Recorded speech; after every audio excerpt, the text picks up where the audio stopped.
Meanwhile, we've got the Nikki Haley hearing underway as well. She says that the UN could benefit from a fresh set of eyes.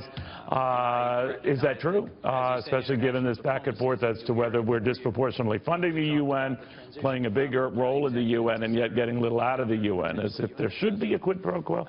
To Jimmy Carter's United Nations Ambassador Andrew Young. Ambassador, good to have you. Thank you for coming. Very good to be with you. Ambassador, first off, I'd like to get your reaction to that and Governor Nikki Haley's view that we pay a lot to keep the UN going. Do you think there should be a quid pro there? Well, I tell you, you pay according to your ability to pay. And what I know from the UN is if you compare what it costs to send the UN troops into Lebanon back when I was at the UN and what it costs for the Marines to go in, it not only costs much less, but I think we lost almost 300 Marines. We didn't lose anybody when we let the UN do it. And so the UN is a good saving for us. It does a lot of work that we don't need to be doing, and it risks other people need to carry their burden. Their burden need not be dollars. We're not short of dollars. And I think, first place, I think Governor Haley was a very, very good choice, and I think she will be extremely well received.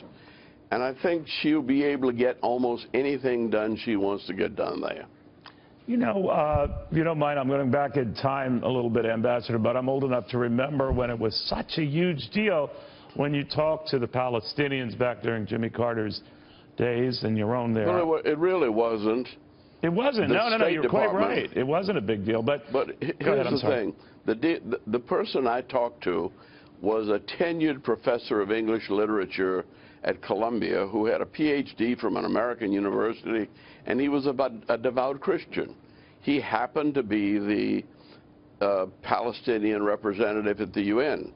I had been asked to intervene with him by both Moshe Dayan and Shimon Peres. I met with Shimon Peres for 4 hours at Harry Belafonte's home one night, just the three of us, over dinner, because this was, well,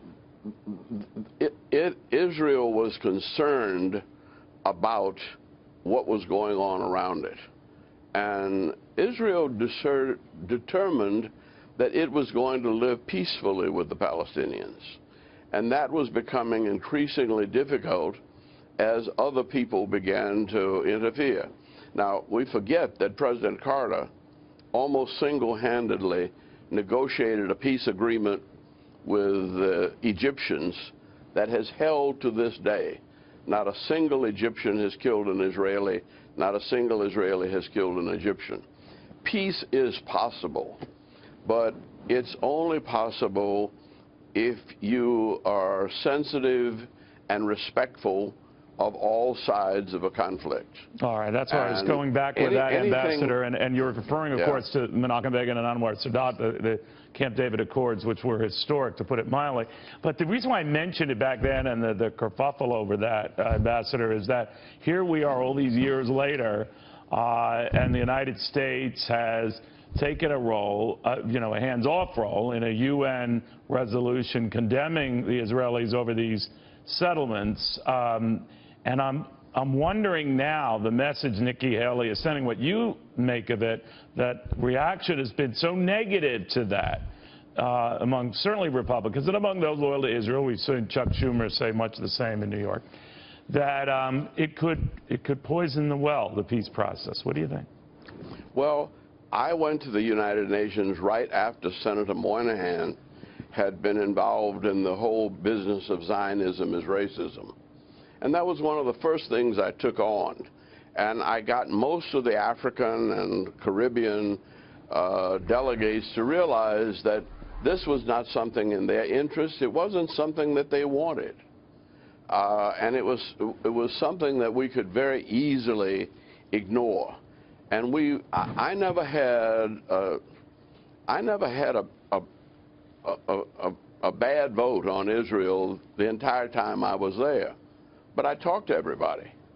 And I think that we have to realize that the Israel that I visited in 1966 with Ben Gurion and Shimon Peres and Moshe Dayan is completely different from the Israel that exists now. And you've had new waves of migrants coming in, and they're coming in from places where they've been persecuted.